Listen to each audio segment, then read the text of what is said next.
I recently took a bold step on one of the highways that honestly gives me PTSD.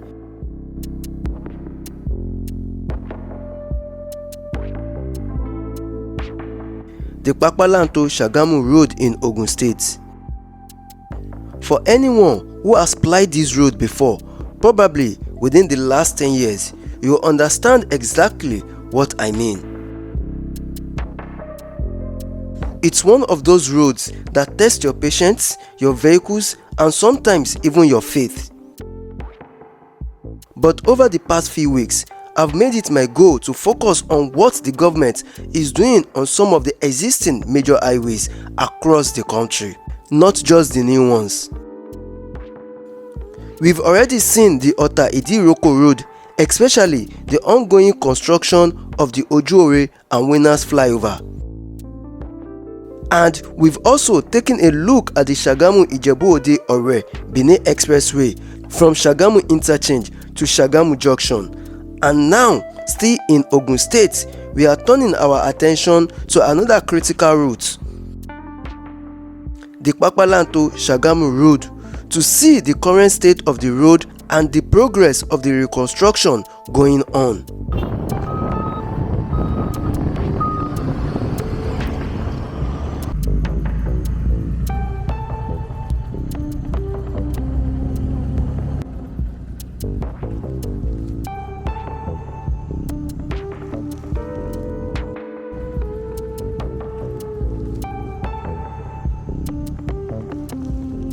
I'm starting this journey from Papalanto Junction, a busy intersection that connects four important routes. From here, one side leads to Abeokuta, another to Ifo and Songo heading towards Lagos. One road stretches to Ilaru, and the fourth, our route today, takes us towards Sagamu.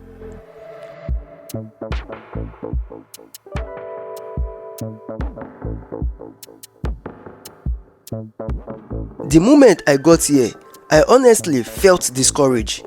The state of the road from this junction was enough to make you turn back.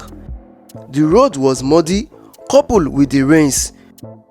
The potholes were deep, waterlogged, and the entire stretch looked abandoned. I was reminded of the last time I took this road, about 10 years ago.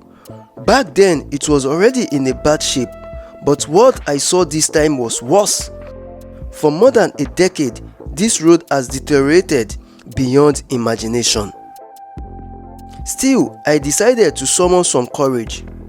The only safe mode of transportation here is the motorcycle. The locals prefer way of getting through this rough terrain.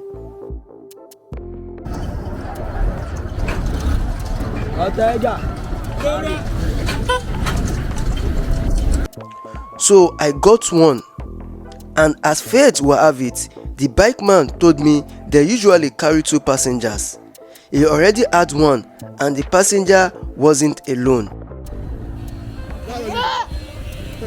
Yes, the first passenger came along with a goat right in front of the bike. That's how we began this journey. 3 souls and a goat on one of Ogun's toughest roads.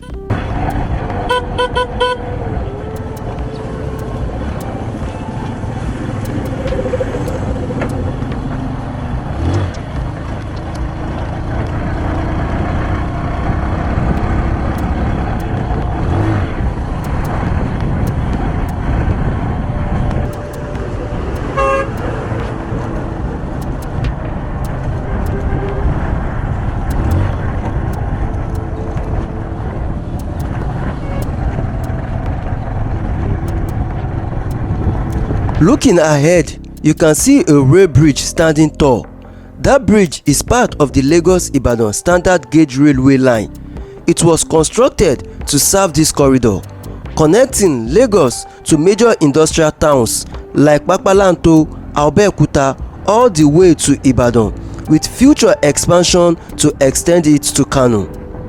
Just a few meters from there is the Funmilayo Ransom-Kuti train station in Papalanto, one of the key stops along the route. The bridge itself allows the railway to run seamlessly over this highway, reducing traffic interruptions and improving connectivity across the region.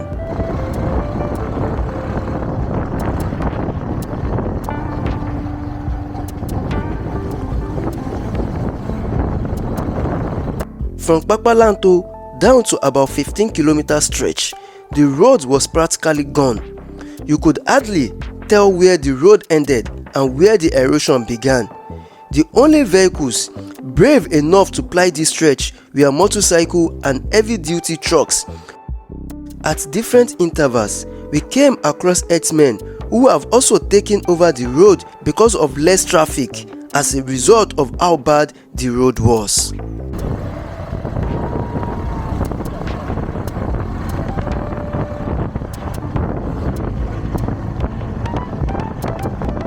This road, meant to serve a vital industrial link, had become a survival test. And yet, this route remains one of the most important industrial corridors in the entire southwest, connecting factories in Ewekoro, Itori, and Papalanto to Sagamu, Lagos, and beyond.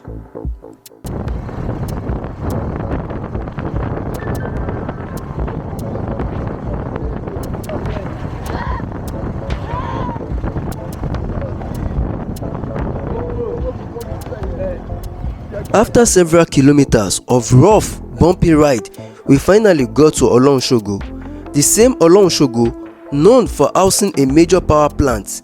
It was here I noticed a slight change, a sign that something was happening ahead. I started seeing construction vehicles and materials line up on the sides. My bike man then mentioned that the reconstruction has started beyond this point, and that gave me a bit of hope. As we rode closer to Iro, I started seeing staff in high-tech vests, one of the major contractors handling federal highway works in the country. From that point, I knew we were approaching an active construction zone.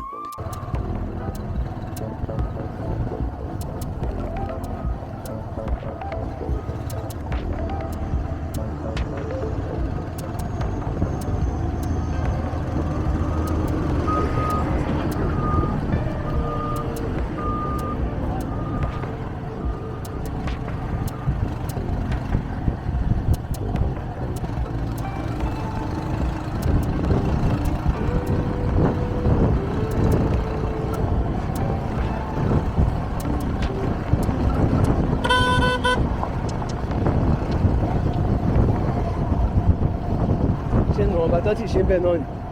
Irú àwọn ibi tó ti bẹ̀rẹ̀ express gangan. Ok, irọ́ ẹ̀ gangan ni. Ẹ̀ lánàá yìí.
The entire stretch from Iro Bridge now has a completely new look with concrete paved sections.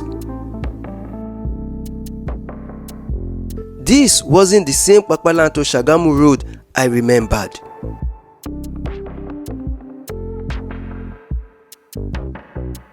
This section is part of an ongoing reconstruction effort being handled by Dangote Industries Limited under the federal government tax credit scheme. The same arrangement that funded the massive Abeokuta Expressway in Lagos, the Lekki Deep Sea Port Road in Lagos, and some other key highways across the country. For those unfamiliar with it, the scheme allows private companies to invest in rebuilding federal highways using part of their tax obligations. In exchange, the government gives them tax relief for equivalent amount spent. Here is how the tax credit scheme works. Instead of paying part of their annual taxes directly to the government, companies like Dangote Group invested that portion into rebuilding federal highways critical to their operations. The government then deducts that cost in the form of tax relief. It's a win-win situation. Companies get better routes for transporting their goods, while the public benefits from improved infrastructure. Under this scheme, several key highways in Nigeria are currently under reconstruction and some already constructed. And for most roads under tax credit scheme, concrete reinforcement has been used. Concrete roads are more durable for heavy truck traffic, especially in areas like this where cement and industrial goods dominate the flow. And for this corridor, it makes perfect sense. Dangote cement massive plants in Ibeshe depends on these routes to transport cement to Sagamu, Lagos, and across the country for distribution nationwide. The Papalanto Sagamu Road isn't just about movement, it's about productivity. This road is more than a regional connector. It's the industrial spine of Ogun State. It links the Ewekoro and Itori industrial zones, home to Lafarge Cement, to the Sagamu interchange, which connects directly to the Lagos-Ibadan Expressway. Serving factories like Lafarge Cement, Dangote Cement, Nesu, and several manufacturing hubs. When this road is fixed, it means fewer delays, reduced trucks maintenance costs, and a smoother flow of goods. And for small communities along the corridor, from Papalanto to Olorunsogo, Iro, and other communities, it means easier access to markets, schools, and other places, better transport fares, and safer travel during the rainy and dry seasons. It also means new economic life. Of course, progress hasn't been without challenges. The terrain is rough, rainfall slows work, and the constant movement of trucks sometimes damages newly stabilized layers. But despite these obstacles, visible transformation is happening. At the moment, work is still ongoing in phases. The section between Iro and Sagamu interchange has already been done with concrete pavement. Gradually, one of Nigeria's most neglected industrial roads is being reborn. And as with every project like this, maintenance will be key. Because for all the effort and resources put in, what truly matters is keeping the road in good shape for years to come. This road connects directly to different major routes. From the Papalanto Junction, where I started my journey, it connects the Lagos-Abeokuta Expressway and also connects Ilaro to Idiroko all the way to Benin Republic. At the other end, it connects Sagamu interchange, linking to both the Lagos-Ibadan Expressway and the Sagamu-Benin corridor. This will create a seamless link between major highways, improving industrial logistics across southwestern Nigeria and beyond. When fully completed, the Papalanto Sagamu Road will become one of Ogun's most strategic links, connecting not just industries, but people and opportunities. It will ease pressure off other major routes like the Lagos-Abeokuta Expressway and the Abeokuta-Sagamu Road, creating alternative access for cargo and daily commuters. It will also reduce travel time for trucks leaving the Ewekoro factories and make industrial operation smoother across the region. More importantly, it stands as proof of how collaboration between the private sector and government can solve real infrastructure problems. This trip down the Papalanto Sagamu Road reminded me how critical our road network is, not just for comfort but for the country's economy. Yes, the scars of neglect are still visible, but the ongoing reconstruction gives hope. If sustained, this project will transform one of Ogun's most difficult roads into one of the strongest economic lifelines. And for me, returning here after more than a decade wasn't just about documenting progress, it was about seeing firsthand how change, though slow, is finally happening. For now, work continues, and hopefully the next time I return, this road will no longer bring back old memories of pain but new one of progress.